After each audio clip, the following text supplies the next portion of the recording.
Olá pessoal, tudo bem com vocês? Espero que estejam todos bem, se cuidando na medida do possível. E vamos lá para mais uma videoaula, da nossa disciplina de estudo de problemas contemporâneos, dessa vez agora falando sobre administração pública gerencial, tá certo?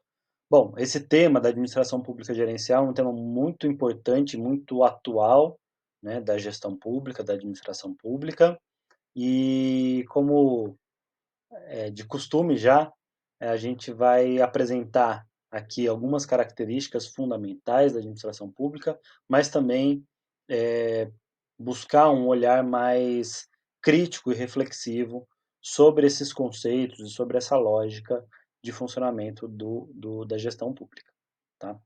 Bom, aqui nossa aula vai seguir mais ou menos esse roteiro. Nós vamos começar falando sobre a reforma gerencial, levada a cabo pelo Luiz Carlos Bresser Pereira, né, nos anos 90 aqui no Brasil. Apresentar algumas características mais gerais, né, da administração pública gerencial, né, o que se define como administração pública gerencial, mas depois a gente vai passar por uma contextualização histórica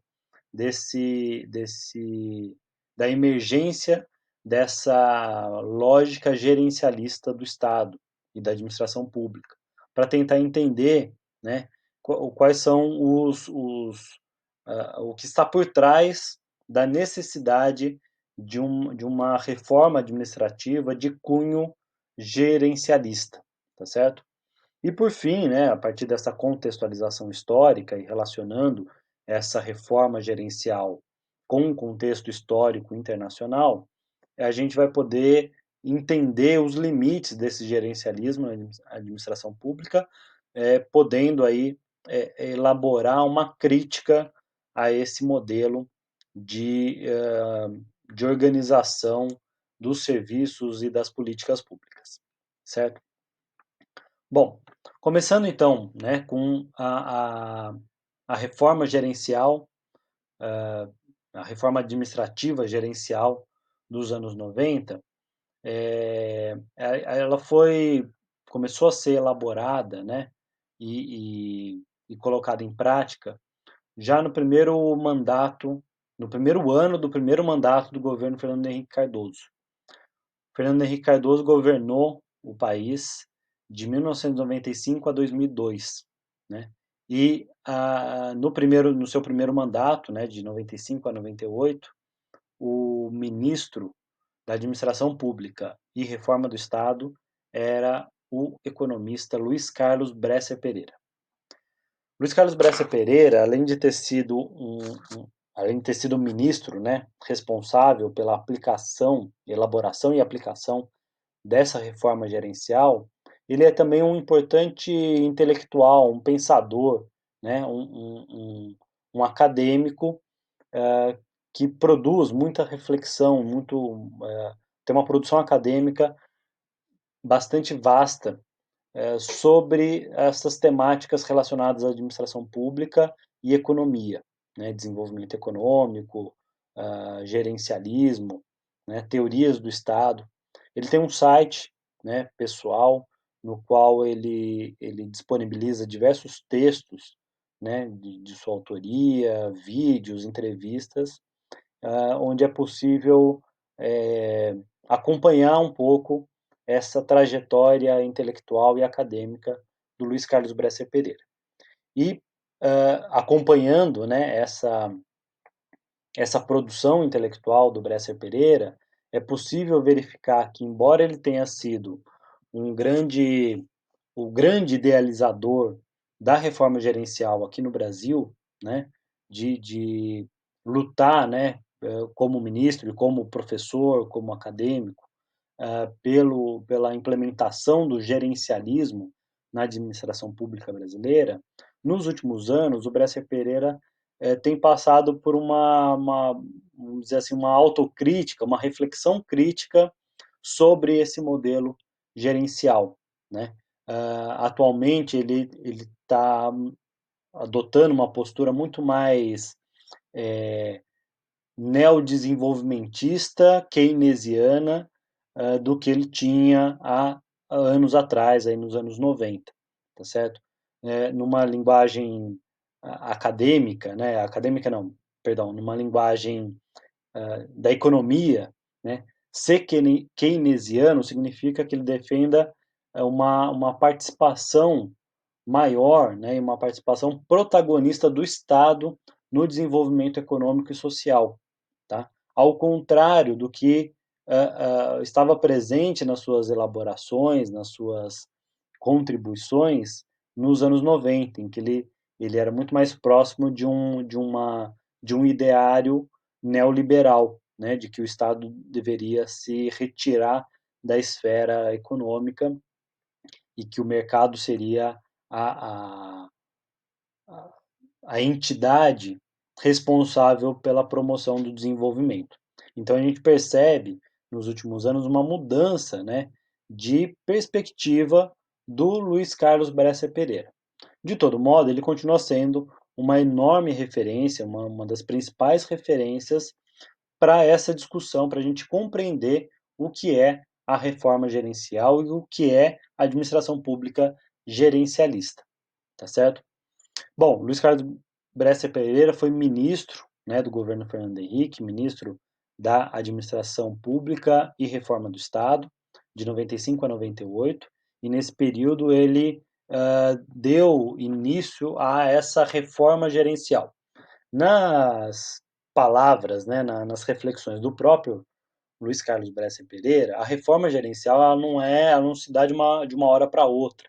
Ela é um processo lento, gradual, e que, na sua perspectiva, lá nos anos 90, ela seria uma reforma de longa duração. Então, ela levaria ali 30, 40 anos para se efetivar por completo, tá certo? Então, é claro que muita coisa foi feita nos anos 90, essa reforma do Estado nos anos 90 foi muito intensa, né, essa, sob essa lógica gerencialista, mas ela não, nessa perspectiva do Luiz Carlos Braz Pereira, ela não se efetivou ainda por completo. Né? Isso vai servir, inclusive, para a gente entender, por exemplo, algumas propostas de reforma administrativa, de reforma tributária, de reforma previdenciária, de reforma trabalhista nos anos 2000, 2010, 2020, né, como a gente está vendo atualmente aqui no Brasil. Tá certo? Tudo isso está ainda nesse processo de reforma gerencial iniciado lá nos anos 90. A reforma gerencial, né, dos anos 90, né, que foi colocada em prática a partir de 1995, ela é um aprofundamento de alguns elementos que já tinham sido começados a ser esboçados nas reformas administrativas de 1967 e no Plano Nacional de Desburocratização do final dos anos 70, aqui no Brasil. Tanto em 67 quanto em 78, 79, né, quando houve esse plano de desburocratização, alguns elementos do gerencialismo já estavam sendo colocados em práticas na reforma administrativa do Estado, tá certo? Mas é só nos anos 90 que esse processo vai se aprofundar. É só nos anos 90 que nós podemos falar mais claramente de uma reforma gerencial do Estado, tá certo? Aqui eu trouxe uma citação do próprio Bresser Pereira, de um texto de 2009, em que ele faz uma retomada histórica, né, do que foi a reforma gerencial, né, os elementos que estavam antes, os que se deram durante o processo, né, e os seus desdobramentos. Ele vai trazer a seguinte, vamos dizer assim, definição da reforma gerencial. A reforma gerencial de 1995, como as demais reformas dessa natureza, respondeu ao grande aumento do tamanho do Estado que implicou sua transformação em um Estado social. Ao tornar a administração pública ou a organização do Estado mais eficiente, legitimou os grandes serviços sociais de educação, saúde, previdência e assistência social, que a partir de 1930, da Revolução de 1930 e da transição democrática de 85, resultaram na transformação do regime político de oligárquico liberal brasileiro em um regime democrático social.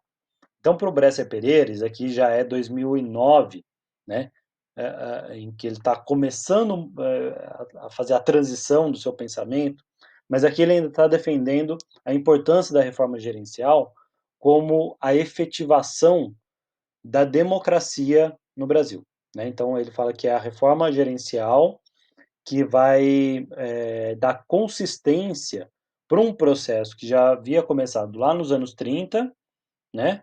Que teve ali um período conturbado durante a ditadura militar, mas que volta a ser colocado em prática na redemocratização, que é a transformação do Brasil num regime oligárquico liberal para um regime democrático social, certo? Depois a gente vai ver aí as críticas e os limites desse pensamento do Bresser Pereira. Mas, de todo modo, o que eu gostaria de reforçar é que essa lógica por trás da reforma gerencial, ela está associada a essa necessidade de enxugamento da máquina estatal, né, de redução do papel do Estado na sociedade, né, e principalmente na economia, né, fazendo com que essa redução da máquina estatal se traduzisse numa maior eficiência dos serviços públicos, né, oferecidos à população, certo? E aí a gente vai entender agora um pouco mais como que, como que se dá essa transferência, né, ou melhor, essa redução do Estado, né, no sentido de uma eficiência dos serviços públicos. Tá? Bom, aqui as características da administração pública gerencial, elas eu sintetizei aqui em três grandes características, né, que de certa forma resumem a, a, a, aquilo que a gente chama de administração pública gerencial. A primeira característica consiste na ideia de que o cidadão ele é visto como um usuário dos serviços públicos, certo? Então, aqui a administração pública ela é orientada para atender os interesses do cidadão. E o cidadão ele é entendido como um usuário, cliente dos serviços públicos, certo? E aqui não é exagero usar essa expressão cliente, porque é uma lógica empresarial, né? Uma lógica comercial. Né? A empresa privada, a iniciativa privada, ela se esforça, né, para garantir um produto de qualidade que satisfaça as necessidades do cliente. E essa lógica ela vai ser implementada na administração do Estado. Ela vai ser incorporada no oferecimento dos serviços públicos, tá certo? Então a administração pública ela vai se voltar para os interesses do cidadão, e o cidadão aqui entendido como um cliente, tá certo? Outra característica fundamental da administração pública gerencial é a descentralização, tá?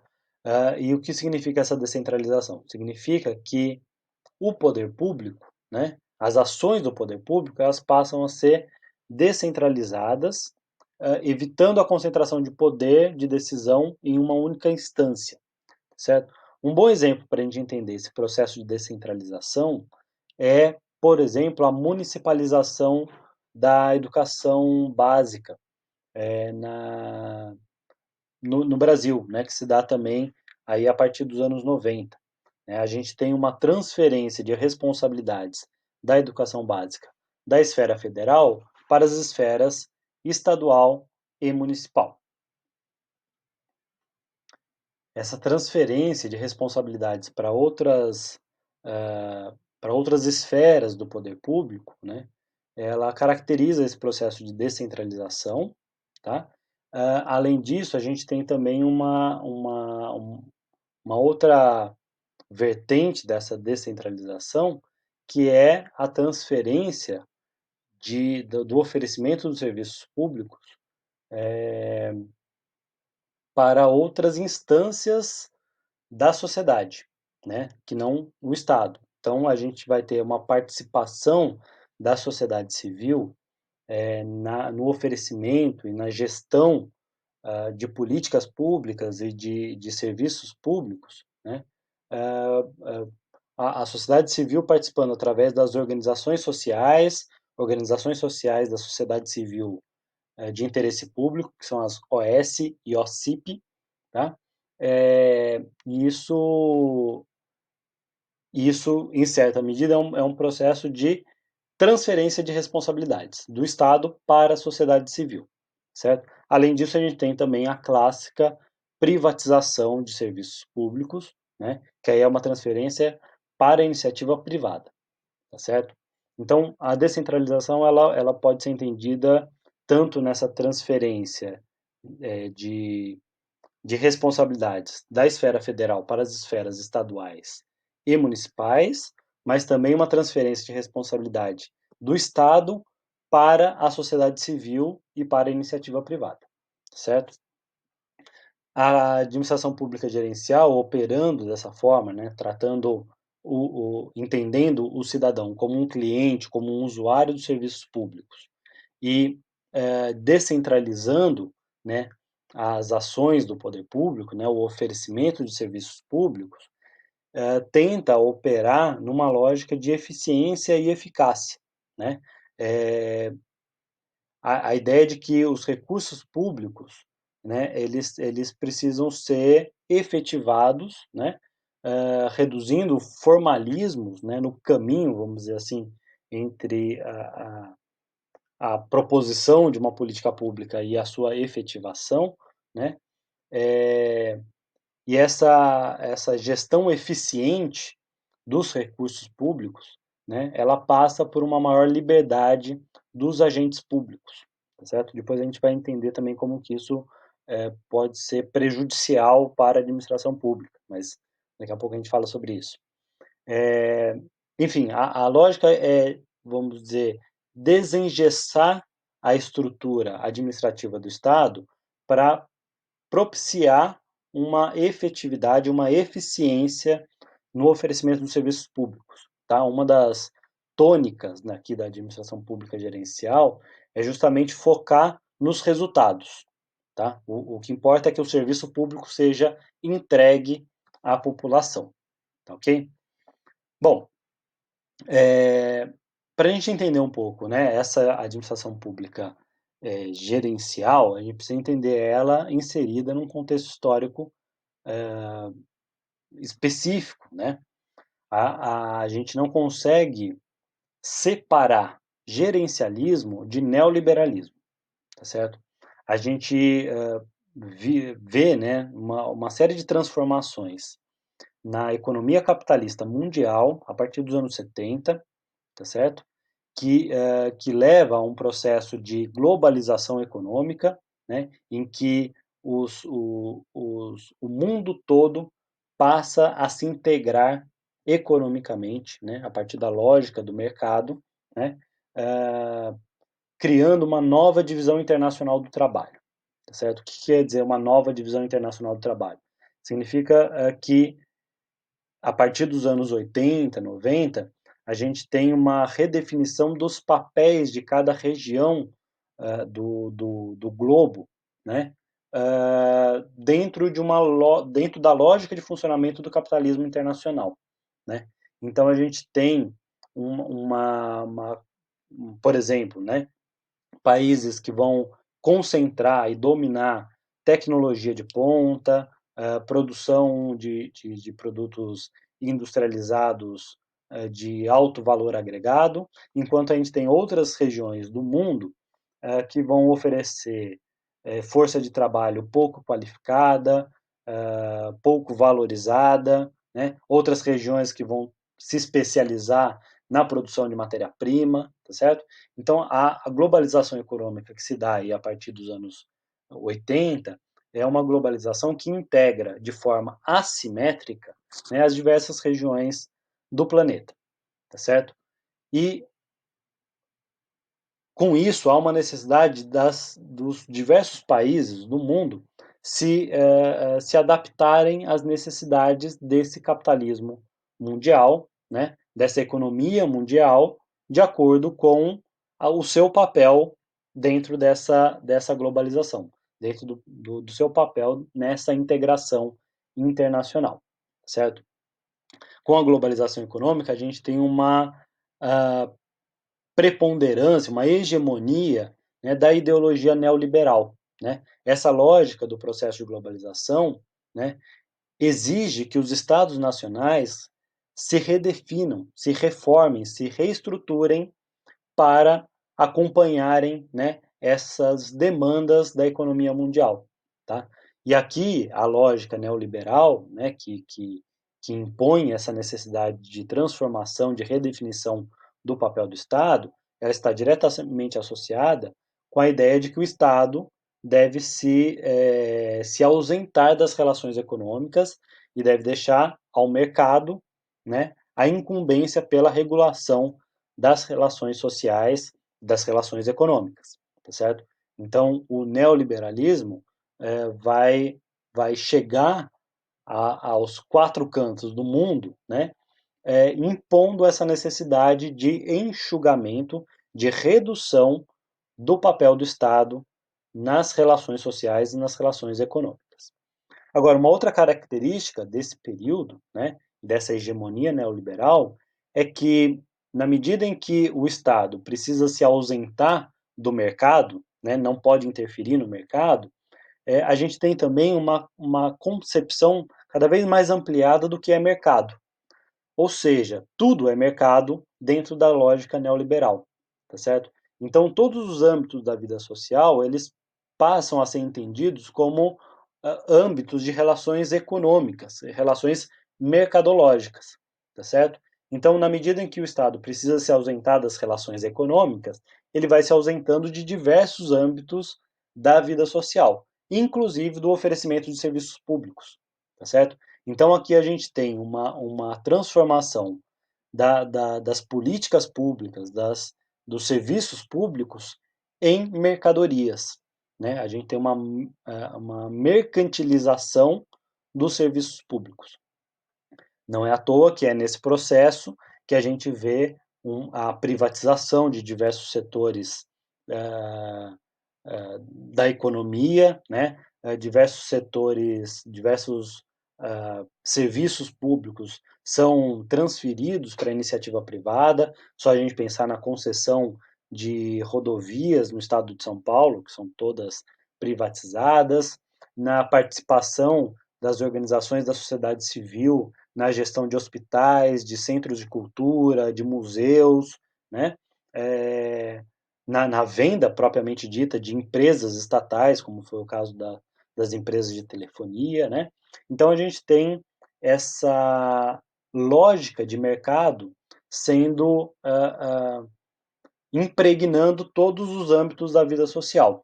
E é nesse sentido que a gente percebe que o gerencialismo opera, né? Ele opera nessa ideia de transferir para a iniciativa privada ou para outros setores que não são o Estado propriamente dito, a incumbência da gestão dos recursos públicos e dos serviços públicos, tá certo? Com isso, a gente consegue perceber aqui, né, alguns limites, né, e críticas a esse modelo gerencial. Tá? O primeiro ponto que a gente pode destacar sobre a administração pública gerencial é que muitas vezes, e a gente vai encontrar isso em muitos textos, né, falando sobre o gerencialismo, é que o gerencialismo ele se propõe, né, ser um processo de desburocratização, né, de negação da burocracia, daquilo que foi a reforma burocrática. Mas o que a gente observa na prática, né, a constatação empírica, né, que a gente consegue ver, é que, embora o modelo gerencial busque se diferenciar e se afastar do modelo burocrático, o gerencialismo ele vai articular elementos da burocracia clássica, daquela burocracia é, racional, né, bem aquela que foi pensada pelo Max Weber, né, com um processo de flexibilização dessa própria burocracia. Né? Então, o que a gente percebe é que na administração pública atual, né, que adotou essa lógica gerencial, a gente tem a permanência de elementos burocráticos, inclusive algumas burocracias que são de fato um entrave, né, para o acesso a serviços públicos, né? E por outro lado, né, uma flexibilização de outros mecanismos burocráticos para facilitar a participação, né, ou a transferência de serviços públicos para o setor privado ou para outras instâncias da sociedade civil, né? Então, a administração pública gerencial ela não se mostrou de fato, né, uma superação da burocracia. Pelo contrário, ela se mostra uma articulação e uma combinação de elementos clássicos da burocracia, né, inclusive os elementos negativos dessa burocracia, desse excesso de burocratização, com outros elementos de flexibilização da burocracia. Tá? Um outro ponto que a gente pode destacar aqui como problemático, né, da administração pública gerencial é a descentralização. Né? Essa ideia de transferir para outras esferas do poder público, né? Para, por exemplo, tirar a centralidade do governo federal e transferir para os governos estaduais e municipais a responsabilidade pela educação básica, por exemplo, né? É, ela permite, né, de certa forma, a reincorporação de elementos patrimonialistas. Porque o que acontece nas cidades pequenas, por exemplo, né, aquelas cidades que ainda têm um domínio muito forte de famílias, de proprietários de terra, né, que tem muita influência sobre o poder político local, né, quando diversos serviços públicos caem na mão, né, desses municípios que são controlados por elites locais, por oligarquias locais, a gente tem a volta, né, de uma lógica patrimonialista. Né? Então, quando recursos que antes eram geridos pelo governo federal e agora são geridos pelo município, né, e esse município está dominado por uma elite, uma oligarquia, né, como é o caso de muitos municípios no Brasil, a gente vê, de novo, grandes coronéis, né, proprietários de terra, uma elite econômica controlando os gastos, controlando os recursos públicos. E é lógico, né, que esse controle, que essa administração desses recursos públicos, ela tende a privilegiar, né, ela tende a atender os interesses dessa elite dominante, dessa elite política e econômica local, tá certo? Então, o processo de descentralização, né, embora ele se apresente como uma ideia de facilitar a administração pública, né, ela garantir a eficiência da administração pública, ela permite, né, em muitos casos, isso é facilmente observado, né, nas realidades locais, ela permite essa reincorporação de elementos patrimonialistas que tinham, de certa forma, perdido força desde a reforma burocrática de 1930, tá certo?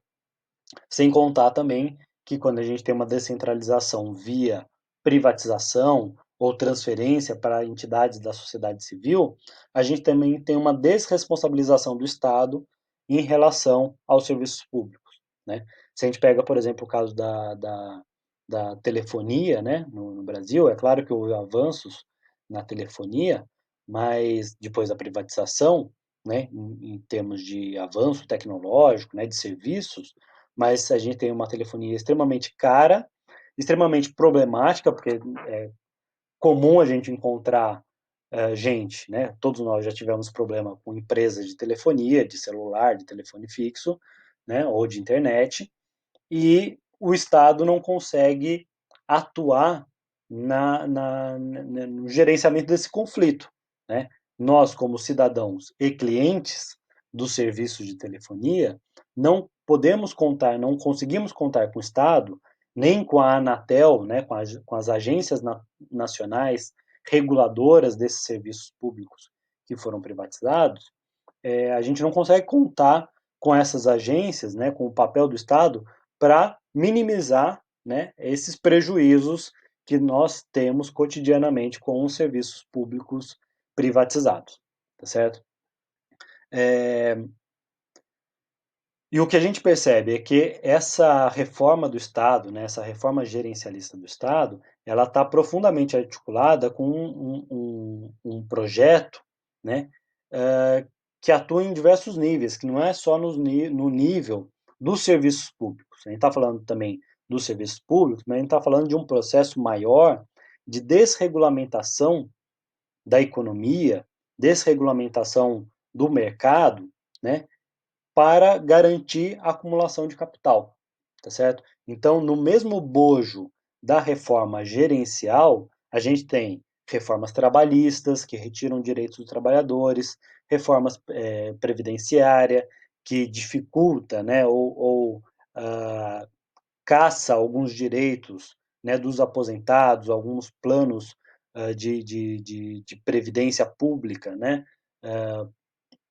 que foram historicamente conquistados aí pelos trabalhadores, né?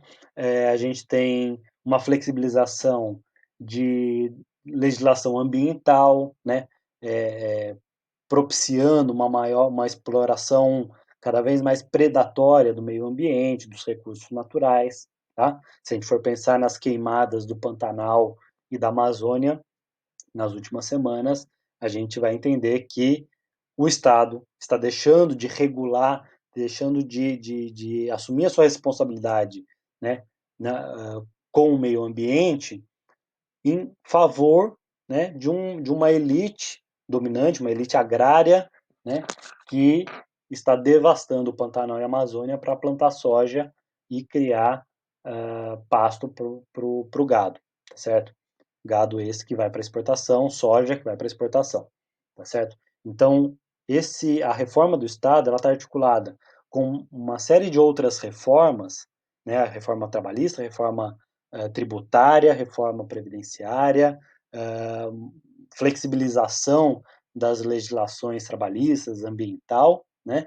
Que é, é, colaboram para a inclusão do país, né, do Brasil, nesse cenário econômico globalizado, né? Então, é inserir o país como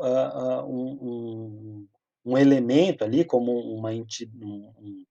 uma região, né, que vai oferecer produtos agrários, né, para exportação, mão de obra barata, né, é, força de trabalho pouco qualificada, né? Então está tudo articulado, né?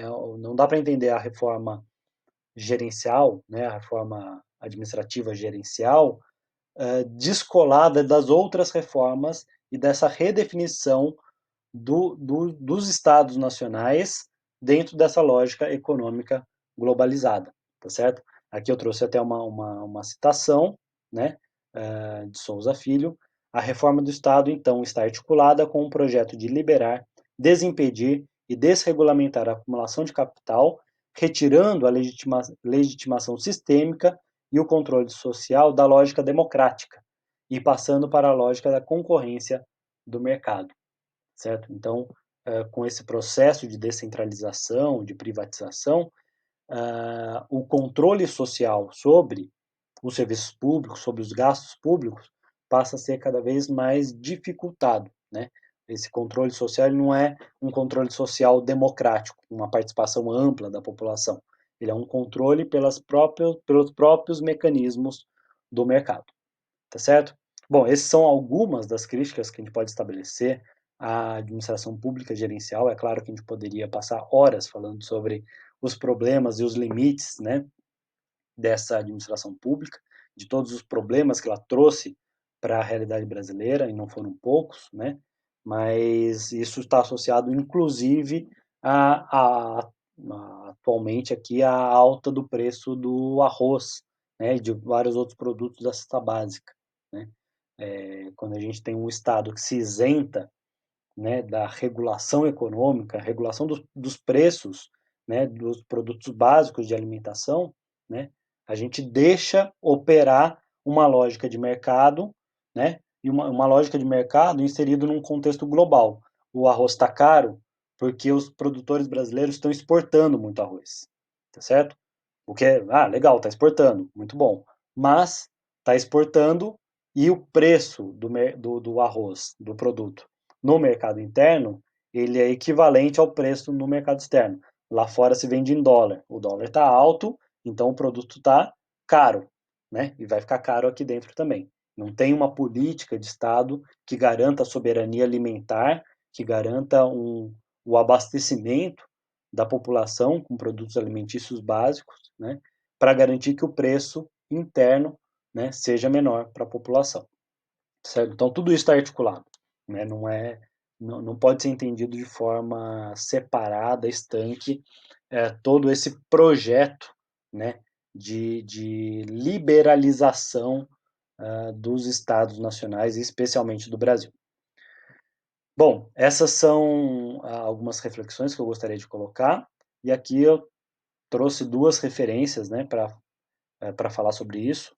O próprio Luiz Carlos Bresser Pereira, com essa pequena história da reforma gerencial de 95, né, em que ele vai trazer essas características fundamentais, e a perspectiva crítica, né, do Rodrigo de Souza Filho, crítica à concepção gerencialista de gestão pública, o caso brasileiro, que é um texto bem interessante que vai analisar os impactos do gerencialismo na sociedade brasileira.